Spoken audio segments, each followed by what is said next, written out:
बहुत शुक्रिया आप लोगों का। शफीक भाई से मैं बहुत बाद में जुड़ा। मुझे भी किसी ने कहा कि एक साहब हैं जो कि व्हाट्सएप पे कुछ खबरों को भेजते हैं, फिर कहीं से मैंने नंबर लिया और जब मैं उनकी खबरों को देखा जिस तरह के न्यूज़ के सिलेक्शन से करते थे तो मुझे भी बहुत ताज्जुब हुआ, क्योंकि खबरों का जो सिलेक्शन है ये सहाफत का आप समझिए कि 95% जो धंधा जो है वो पूरा हो जाता है किस तरह की खबरों को आप सेलेक्ट करते हैं। क्योंकि आप किसी भी बड़े इदारे को देख लीजिए, जैसे ही हुकूमत बदलती है तो नीचे जितने काम करने वाले जो स्टाफ हैं वो वही रहते हैं, लेकिन एक दो सर बदल जाते हैं और उसके बाद से वो अखबार का जो चरित्र है, जो उसका किरदार है वो बिल्कुल बदल जाता है। तो इस नुक्ते नज़र से मैं देखता हूं तो शफीक भाई का काम जो है वो बहुत ही अहम है और मुझे लगता है कि ये इतना आसान भी नहीं है। एक बात मैं और ये कह रहा हूं कि एक इंसान जो कुछ भी करता है उसकी अपनी अहमियत है, उससे हम इनकार नहीं कर सकते हैं, लेकिन जो एक काम एक जमात या एक टीम करती है वो काम ही बड़ा बदलाव लाने के लिए जरूरी होती है। तो ये कह देना कि शफीक साहब बहुत ही बहादुर थे, उन्होंने अपनी सेहत का ख्याल नहीं रखा और वो चाय भी 8 बजे तक नहीं पीते थे, उन्होंने गुज़श्ता 5 सालों में अच्छी नींद भी नहीं ली, तो ये है कि किसी भी इंसान को खुद को मारने के लिए, खुदकुशी करने के लिए ताली बजाने के मुतरादिफ बात है। एक इंसान की अपनी लिमिट होती है, हमें उस इंसान की लिमिट को समझनी चाहिए। सवाल ये है कि हम सारी तवक्कुआत एक शफीक साहब से ही क्यों रखते हैं। यहाँ पे मुस्लिम समाज के अंदर में आप देखिए कि अगर पानी को अगर आप देखना चाहें कि ग्लास में पानी आधा है, कुछ ये भी कह सकता है कि आधा खाली है, लेकिन आप उसको आधा भरा हुआ भी कह सकते हैं। मुस्लिम समाज जो है वो अगर हिंदुस्तान में अक़लियत है तो मुस्लिम समाज भारत में दूसरी बड़ी जमात भी है, जिसकी तादाद तकरीबन मुझे लगता है कि 15% के करीब में है। तो आप अंदाजा लगा सकते हैं कि तकरीबन 20 करोड़ के करीब ये लोग हैं। फिर क्या है कि मुस्लिम समाज की हालत दलितों से कुछ मामलों में खराब है, लेकिन बाकी मामलों में खराब नहीं है। दलितों को रिजर्वेशन मिलने की वजह से थोड़ा आला तालीम में और ब्यूरोक्रेसी में थोड़ी सी उनकी हालत बेहतर है, जहां पे मुसलमान उस तरह से नहीं है। लेकिन मुसलमान सिनेमा में, मुसलमान मीडिया में, जुबान के हिसाब से, जमीन के हिसाब से और भी बड़ी चीजों में, कल कारखाने, बिजनेस में वो दलितों से काफी आगे हैं। उनके पास मिली तंजीमें हैं और मैं मुसलमानों के ऊपर तहकीक ही और मैंने रिसर्च ही नहीं किया, बल्कि मैं 10 या 15-20 सालों से उनके आसपास भी घूमता हूं, तो सारी तंजीमों को मैं बहुत करीब से भी मैं देख रहा हूं। जो बड़ी बड़ी तंजीम यहाँ पे है मुसलमानों की, मुझे बहुत दुख के साथ कहना पड़ रहा है कि जो वो मैगजीन तो एक निकालते नहीं, एक अखबार तो निकालते नहीं, और अखबार निकालते भी हैं तो जो उसके मुदीर आला हैं उसको परमानेंट तौर पे भी नहीं रखते हैं, और जो उनके नुमाइंदे हैं उनको वो कभी सैलरी पे रखना ही नहीं चाहते हैं। तो मैं ये कह रहा हूं कि मुसलमानों की और महकूमों की आवाज अगर महकूम नहीं उठाएगा तो आप दूसरों से कब तक तवक्को करते रहेंगे। तो मुझे लग रहा है कि आपको भी अपनी तरफ देखना चाहिए। मैं ये नहीं कह रहा हूं कि आपको मुशायरे नहीं कराने चाहिए और अदीबों को पैसा नहीं देना चाहिए, बहुत जरूरी है, लेकिन ये कहाँ की अक्लमंदी है कि आप उर्दू सहाफियों को आप आम भेजते हैं, उनको कार खरीदने के लिए आप मदद करते हैं, लेकिन आप अपने इदारे से एक अखबार को नहीं निकाल सकते हैं। ये ताकत क्यों आपके अंदर में पैदा नहीं होती है? और क्या इसकी ये वजह तो नहीं कि आप अखबार निकाल के ये सोचते कि लफड़ा पालने वाला मामला है, कुछ ज्यादा बहस और मुबाजे हुए तो फिर सवाल हमारे तरफ भी आएंगे। तो मुझे लगता है कि ये मैं जब कम्युनिटीज की हालत देखता हूं तो मुझे बहुत दुख होता है, और मैं एक नॉन मुस्लिम होने के नाते इस चीजों को देखता हूं तो मेरा भी एक एंगल है, एक जाविया है।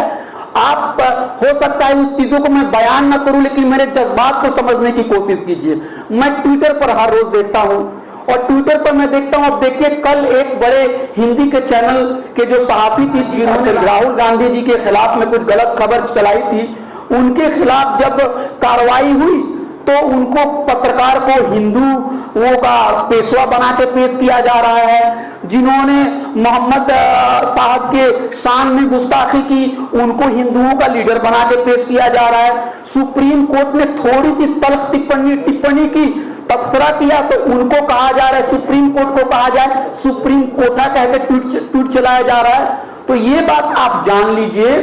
कि मीडिया जो है वो कभी भी, मेन स्ट्रीम मीडिया कभी भी आपके मुताबिक 100% बोलने के लिए नहीं आ रहा है। कुछ उसमें से लोग होंगे, जो लोग सेक्युलर ख्याल के होंगे, उनके अंदर में एक जज्बा होगा, वो आपके साथ जुड़ेंगे, वो कुछ अच्छी खबरें आपको ला के दे सकते हैं, लेकिन उनकी तादाद 1% होगी, 5% होगी, 10% होगी, बाकी लोग आपके साथ नहीं होंगे। तो मैं ये कह रहा हूं कि ये टीम वर्क करने की जरूरत है। और मैंने अपने मुशाहिदे से और तजर्बे से मैंने देखा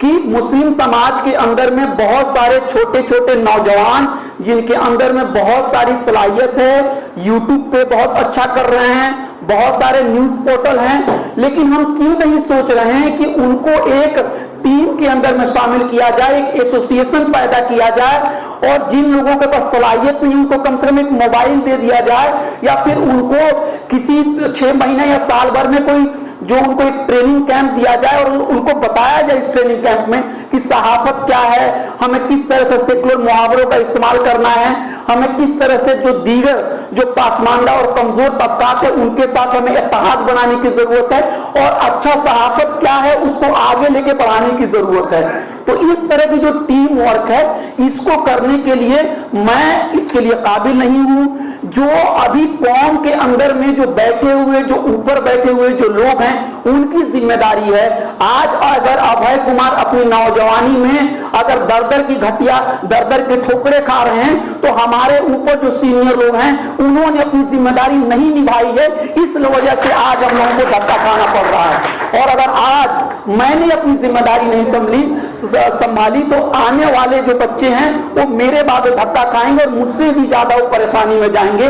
तो ये जो हीरो वर्शिप है, शख्सियत परस्ती है, ये से हमें गुरेज करना चाहिए। हमें शफीक साहब के जो काम है उसको हमें उसको बिल्कुल तारीफ भी करनी चाहिए, लेकिन शफीक साहब को एक इदारे के तौर पर कैसे पेश किया जाए, एक इंस्टीट्यूशन के तौर पर कैसे पेश किया जाए। आज अखबार में लिखने वाला सहाफी अपना रूम का किराया तक नहीं दे पाता है, इसके लिए कौन जिम्मेदार है? जो अच्छे पत्रकार हैं वो कहां जाएं? मिल्लत के पास बहुत सारा सरमाया है, लेकिन 100 स्कूल आप नहीं चला रहे हैं जहां पे आप 1000 लोगों को नौकरी दे सकें, जो समाजियात को, उर्दू को, हिंदी को, अंग्रेजी को पढ़ा सके। तो मुझे लगता है कि सब कुछ जी न्यूज से तवक्को करना और सब कुछ आज तक से करना और एनडीटीवी से करना और फलाना से करना, कभी कभी हमें अपने अंदर में भी झांकना चाहिए और मुसलमानों को हमेशा सेकुलर मुहावरों में बात करनी चाहिए। और आपकी हालत दलितों से काफी अच्छी है और आपको दीगर महरूम तबकात, महकूम तबकात, दबे कुचलों के साथ इत्तेहाद बनाने की जरूरत है, क्योंकि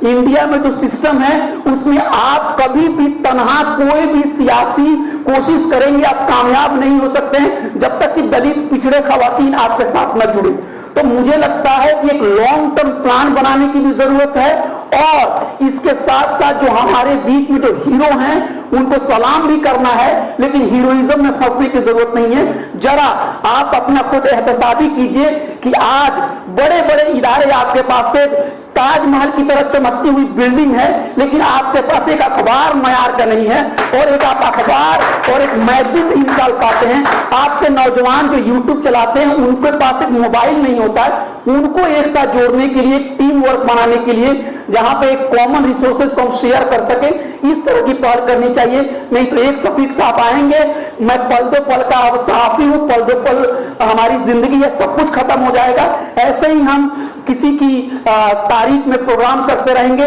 और कौम की हालत जो होगी और भी खराब होती जाएगी। इसलिए हम लोग को एक इज्तिमाई तौर पर सोचने की जरूरत है। बहुत बहुत शुक्रिया।